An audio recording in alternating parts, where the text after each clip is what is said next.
नमस्कार। हिमाचल दस्तक में एक बार फिर आपका स्वागत है। मैं हूं आपके साथ मस्तराम डलैल। पेश करते हैं हिमाचल प्रदेश की प्रमुख खबरें।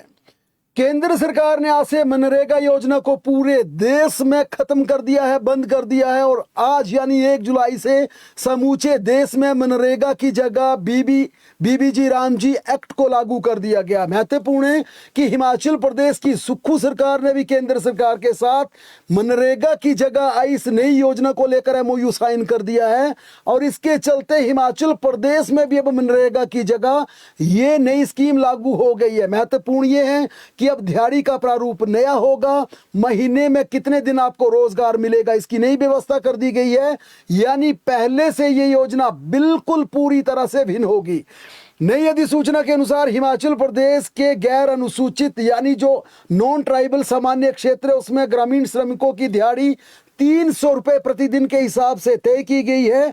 वहीं अनुसूचित एरिया यानी ट्राइब्स एरिया में अब 375 रुपए नई स्कीम से दिहाड़ी दी जाएगी। हालांकि हिमाचल प्रदेश के मुकाबले हरियाणा में दिहाड़ी 409 रुपए, गोवा में 406 रुपए और केरला में 401 रुपए प्रतिदिन तय की गई है। कर्नाटका में दिहाड़ी 382 रुपए, पंजाब में 360 रुपए, महाराष्ट्र में 317 रुपए, आंध्र प्रदेश में 312 रुपए तथा तेलंगाना में 308 रुपए प्रतिदिन मजदूरी निर्धारित की गई है। वहीं बिहार, उत्तर प्रदेश, मध्य प्रदेश, राजस्थान, गुजरात, झारखंड, छत्तीसगढ़, उड़ीसा, पश्चिम बंगाल समेत कई राज्यों में मजदूरी दर 300 रुपए प्रतिदिन रखी गई है।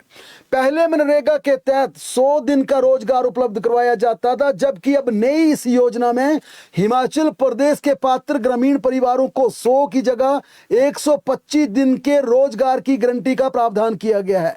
यदि निर्धारित समय पर रोजगार उपलब्ध नहीं करवाया जाता तो पात्र लाभार्थियों को नियमानुसार रोजगार भत्ता देने का भी इस नई योजना में प्रावधान रखा गया है।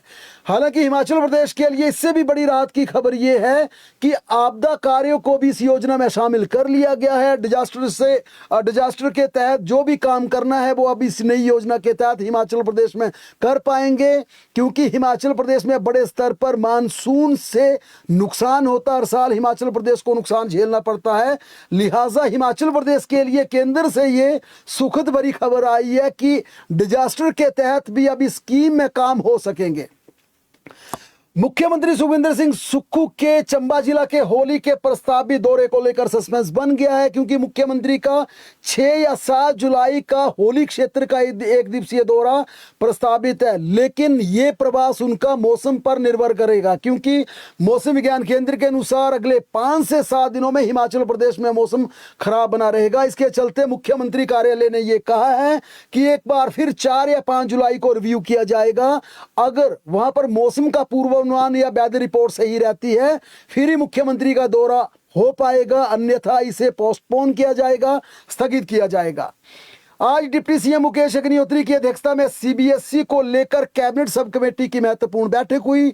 बैठक में शिक्षा सचिव राकेश कंवर ने पूरी रिपोर्ट कैबिनेट सब कमेटी के समक्ष रखी। अब कैबिनेट सब कमेटी की रिपोर्ट आज शाम 7 बजे मुख्यमंत्री को सौंपी जाएगी।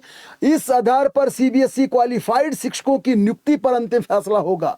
उल्लेखनीय कि राज्य सरकार ने सीबीएसई स्कूलों के लिए एचपी बोर्ड परीक्षा आयोजित की थी। इसमें 9000 हिमाचल प्रदेश के शिक्षकों ने हिस्सा लिया था और इनमें 6000 शिक्षकों को मेरिट के आधार पर हिमाचल प्रदेश की सरकार ने कहा था कि चॉइस के स्कूल दिए जाएंगे, ये स्कीम में प्रावधान था। इसके अलावा 138 प्रिंसिपल को काउंसलिंग के आधार पर स्टेशन अलॉट कर दिए गए थे, लेकिन इनकी ज्वाइनिंग को होल्ड कर दिया गया था।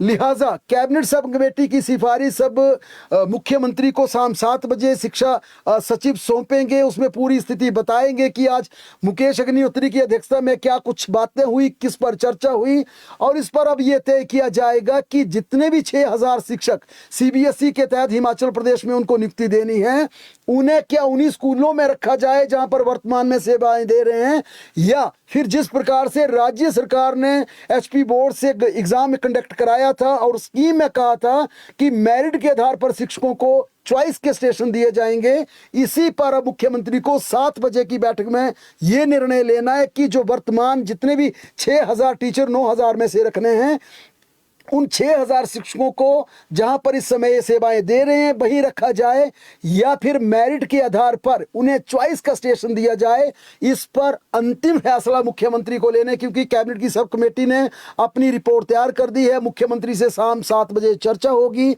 उसके बाद अंतिम फैसला लिया जाएगा। ये भी हो सकता है कि फिर फाइनल ठप्पा लगाने के लिए इसका एजेंडा कैबिनेट में ले जाया जाए, क्योंकि नियमों के अनुसार कोई भी कैबिनेट की सब कमेटी जब फैसला लेती है तो आधिकारिक रूप से कैबिनेट उस पर अंतिम निर्णय लेती है। कैबिनेट का यह प्रेरोगेटिव रहता है। लेकिन अब महत्वपूर्ण बात यह है, जिस प्रकार से आज चर्चा हुई, या इन शिक्षकों को उन्हीं स्कूलों में रखा जाए या फिर उन्हें चॉइस के स्टेशन दिए जाए। क्योंकि जो आज कैबिनेट सब कमेटी की बैठक में चर्चा हुई, उसमें यह कहा गया कि अगर इन तमाम टीचर्स को चॉइस के स्कूल दिए जाते हैं और इनमें अधिकतर की चॉइस अगर दूसरे स्टेशन की होती है, तो हिमाचल प्रदेश में शिक्षकों के बड़े स्तर पर तबादले होंगे। 12 से 15,000 शिक्षकों के तबादले करने पड़ेंगे। और शैक्षणिक सत्र के बीच अगर ये सब कुछ होता तो फिर शिक्षा विभाग में काफी उथल पुथल हो जाएगा, क्योंकि हिमाचल प्रदेश में पूरी तरह से असामान्य तबादलों पर बैन लगा हुआ है। हालांकि ये भी सच है कि इन सीबीएसई शिक्षकों की नियुक्ति लटकने से अब सबसे बड़ी दिक्कत सरकार को जो रिपोर्ट आने लगी है वो ये है कि जिन बच्चों ने पूरे उत्साहित होकर एचपी बोर्ड को छोड़कर सीबीएसई के स्कूलों में ये सोचकर एडमिशन लिया था कि अब वे सीबीएसई स्कूलों में पढ़ेंगे और उनका भविष्य और ज्यादा बेहतर हो जाएगा, लेकिन इस लेट लतीफी के चलते इन सीबीएसई स्कूलों में शिक्षकों की नियुक्ति के लटकने से अब फिर सीबीएसई में दाखिला लेने वाले हिमाचल प्रदेश के कई छात्र वापस एचपी बोर्ड के स्कूलों में जा रहे हैं, जो कि सरकार के लिए संकट की बात हो सकती है। क्योंकि कहीं ऐसा ना हो कि आज भी तय ना हो पाए, फिर मामला कैबिनेट की मीटिंग में जाए, फिर कैबिनेट में फिर थोड़ा पोस्टपोन हो जाए, फिर डिले हो जाए, और तब तक वहां पर शिक्षक की जब तक सरकार नियुक्ति करेगी स्कूल कहीं खाली ना हो जाए। क्योंकि धीरे धीरे बड़े स्तर पर जो पीछे रिपोर्ट आई थी उसमें 600 से ज्यादा बच्चों का वापस एचपी बोर्ड में जाने का खुलासा हुआ था।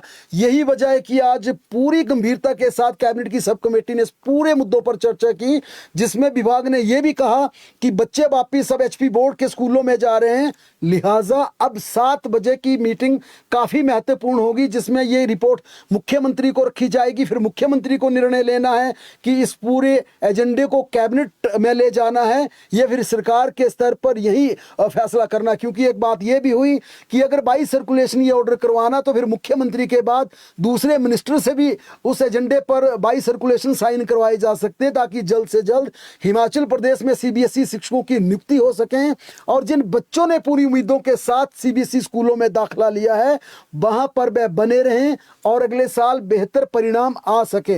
बहरहाल सिर्फ निर्णय इस बात पर होना है कि इन सीबीएसई के मैंडेटोरियस को जो क्वालिफाइड हैं, जिन्होंने एचपी बोर्ड का एग्जाम में हिस्सा लिया, क्वालिफाई किया, अब उन्हें चॉइस का स्कूल देना है या उन्हीं स्कूलों में रखना है जहां पर इस समय सेवाएं दे रहे हैं। उधर लंबे इंतजार के बाद शिक्षा विभाग ने टीजीटी मेडिकल के चयनित अभ्यर्थियों के लिए नियुक्ति आदेश जारी कर दिए हैं। इसमें कुल 166 चयनित उम्मीदवारों को ट्रेनिंग आधार पर नियुक्ति दी गई है। निदेशक स्कूल शिक्षा की ओर से जारी कार्यालय आदेश के अनुसार सभी चयनित अभ्यर्थियों को संबंधित स्कूलों में 10 दिन के भीतर अपनी ज्वाइनिंग देनी होगी। नगर निगम धर्मशाला में लगातार 2 दिन तक चली सियासी हलचल के बाद आज आखिरकार मेयर व डिप्टी मेयर का फैसला हो गया। आज सर्वसम्मति से भाजपा के शमशेर नैरिया को मेयर व प्रेरणा गुलेरिया को नगर निगम धर्मशाला का डिप्टी मेयर चुन लिया गया। चुनावी प्रक्रिया से कांग्रेस के पार्षदों ने पूरी तरह से किनारा किया। एकमात्र निर्दलीय उम्मीदवार ही इस चुनावी प्रक्रिया में शामिल हुए। राज्य सरकार ने 3 एचएएस अधिकारियों को नए कार्यभार सौंपे हैं। वहीं सचिवालय काडर के 6 अफसरों को भी ट्रांसफर किया है। इसमें कुछ के तबादला आदेश भी जारी कर दिए गए हैं। सचिन कमल को मुख्यमंत्री कार्यालय में अतिरिक्त सचिव का दायित्व दिया गया है, जिनके पास सीईओ लाइवलीहुड मिशन का दायित्व था, उनसे ये जिम्मेवारी वापस ली गई है। जबकि ग्रामीण विकास विभाग के अतिरिक्त निदेशक सुरेंद्र मोहन को सीईओ लाइवलीहुड मिशन का दायित्व दिया गया है। उनके पास ग्रामीण विकास विभाग के अतिरिक्त निदेशक का कार्यभार अभी भी बना रहेगा। वहीं एचएएस अधिकारी डॉक्टर स्वाति गुप्ता, जो कि संयुक्त सचिव प्रशासनिक सुधार हैं, उन्हें ट्रेनिंग, विदेश मामले व सैनिक कल्याण विभाग का संयुक्त सचिव का अतिरिक्त कार्यभार सौंपा गया है। सचिवालय काडर के अधिकारी प्रोमिला शर्मा, जिनके पास सामान्य प्रशासन विभाग विभाग है से सैनिक कल्याण विभाग का जिम्मा वापस लिया गया है। वहीं सुखराम अंडर सेक्रेटरी ग्रामीण विकास एवं नगर नियोजन विभाग को अंडर सेक्रेटरी नगर नियोजन लगाया गया है। उनके पास अब अंडर सेक्रेटरी डिजिटल टेक्नोलॉजी एवं गवर्नेंस का अतिरिक्त दायित्व रहेगा। मोनिका सूद को प्रमोशन के बाद अंडर सेक्रेटरी शिक्षा विभाग लगाया गया। वहीं प्रवीण कुमार को प्रमोशन के बाद अंडर सेक्रेटरी ग्रामीण विकास का दायित्व सौंपा गया है। वहीं ग्रामीण विकास एवं पंचायती राज मंत्री के साथ अटैच रहेंगे। जयप्रकाश अंडर सेक्रेटरी कृषि को गृह विभाग में लाया गया है, जबकि कपिल मोहन को सचिवालय प्रशासन के साथ कृषि विभाग का भी दायित्व दिया गया है। देश की सबसे बड़ी private fuel retailer company Nayara Energy ने पेट्रोल के दाम 5 रुपए प्रति लीटर और डीजल के दाम में 3 रुपए प्रति लीटर की कटौती कर दी है। हिमाचल प्रदेश में वियुक्त कंपनी के सभी पेट्रोल पंप पर अब डीजल 3 रुपए और पेट्रोल 5 रुपए सस्ता कर दिया गया है। उधर केंद्र सरकार ने 19 किलो के कमर्शियल सिलेंडर का रेट 183 रुपए घटा दिया है। इस कटौती के बाद अब इसका रेट 2,930 हो गया, जो कि पहले 3,113 रुपए कर दिया गया था। वहीं 5 किलो वाले छोटू सिलेंडर के दाम भी 13 रुपए कम कर दिए गए। हालांकि 14.2 किलो जो कि आमतौर पर घरों में इस्तेमाल होता है के गैस सिलेंडर की कीमत में कोई बदलाव नहीं किया गया है।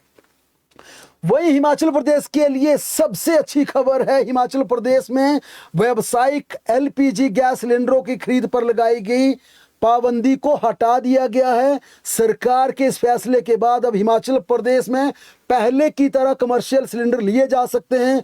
आपके रेस्टोरेंट के बाहर गाड़ियां आएंगी, आपको पहले की तरह पूरी तरह से आपको कमर्शियल सिलेंडर मिलेंगे। और इसके बाद ढाबा संचालक और होटल इकाइयां चलाने वाले तमाम लोगों के लिए राहत भरी खबर ये आई है। अब पहले की तरह बिना किसी अतिरिक्त अनुमति के, बिना किसी परमिशन के, बिना किसी ऑनलाइन बुकिंग के, बिना किसी सिफारिश के, बिना किसी दबाव के, बिना किसी तनाव के पहले की तरह सिलेंडर खरीद सकते हैं।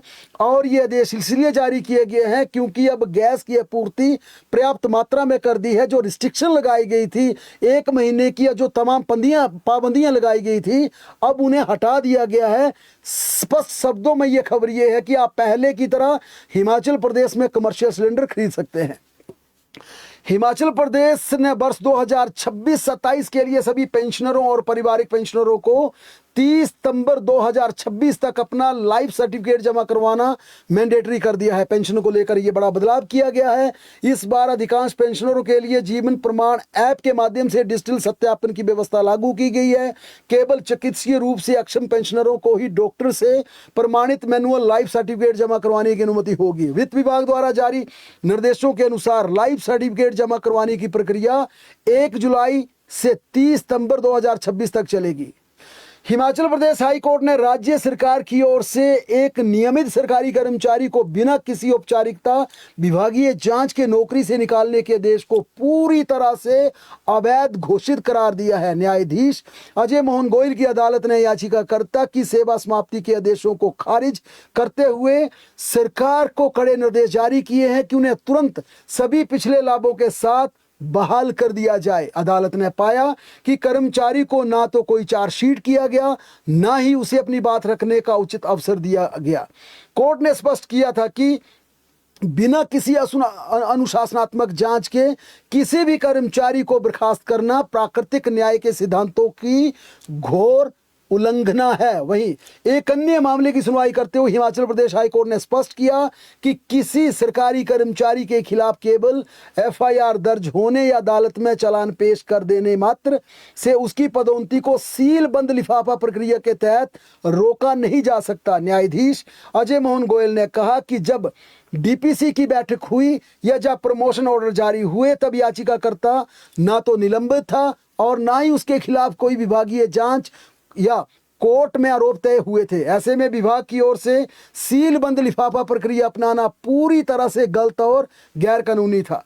सीलबंद लिफाफा प्रक्रिया केवल 3 स्थितियों में ही लागू हो सकती है। हिमाचल प्रदेश हाई कोर्ट ने यह आज अपने आदेश में कहा, मसलन कर्मचारी निलंबित हो, विभागीय जांच में चार्जशीट जारी हो चुकी हो या फिर आपराधिक अदालत में आरोप तय हो चुके हों। अदालत ने सरकार को पारित आदेशों में कहा कि याचिकाकर्ता से जुड़ा डीपीसी का सीलबंद लिफाफा तुरंत खोला जाए और भविष्य में ऐसी गलती ना की जाए।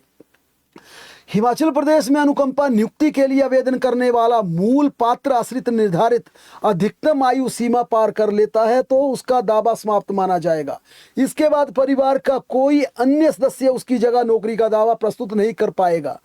प्रदेश सरकार ने अनुकंपा नियुक्ति को लेकर लंबे समय से बनी असमंजस की स्थिति को स्पष्ट करते हुए कहा, ये कोई निहित या हस्तांतरणकारी अधिकार नहीं है।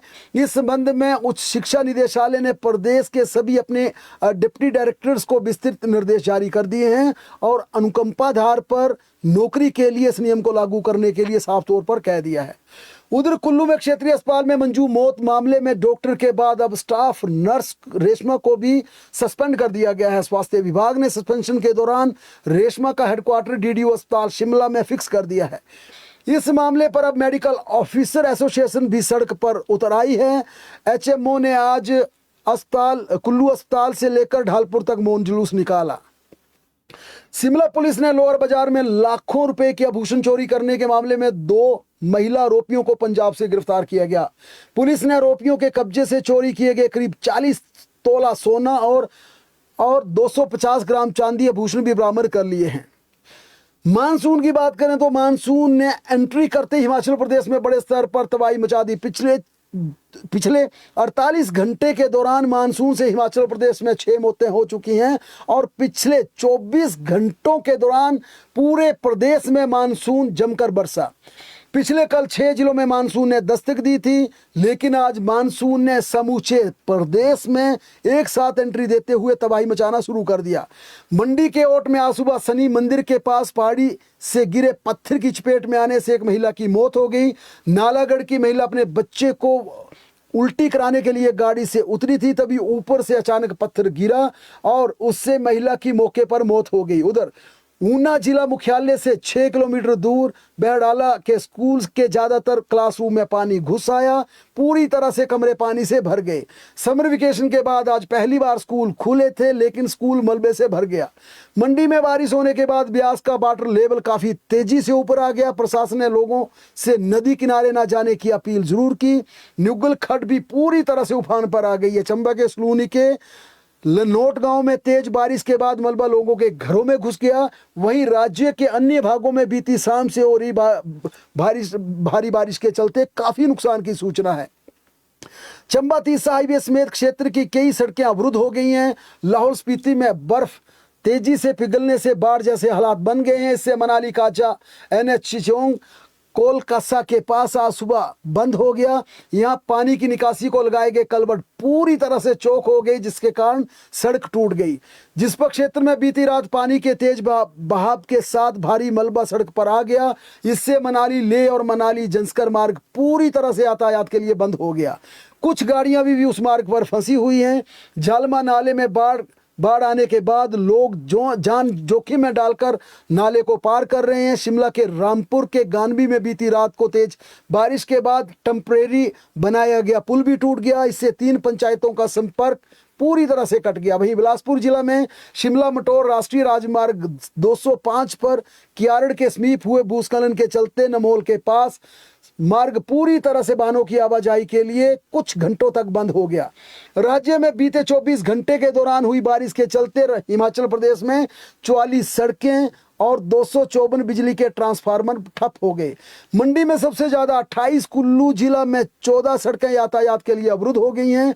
उधर मौसम विभाग के अनुसार प्रदेश में अगले 5 से 7 दिनों तक मानसून बेहद एक्टिव रहेगा और जमकर बरसने की संभावना जताई गई है। मौसम की गंभीरता को देखते हुए विभाग ने सिरमौर, शिमला, मंडी और कांगड़ा सहित 5 प्रमुख जिलों के लिए ऑरेंज अलर्ट और ऊना, बिलासपुर, हमीरपुर व सोलन जिलों के लिए येलो अलर्ट जारी कर दिया है। प्रदेश की तमाम बड़ी खबरों के लिए लगातार जुड़े रहें हमारे साथ।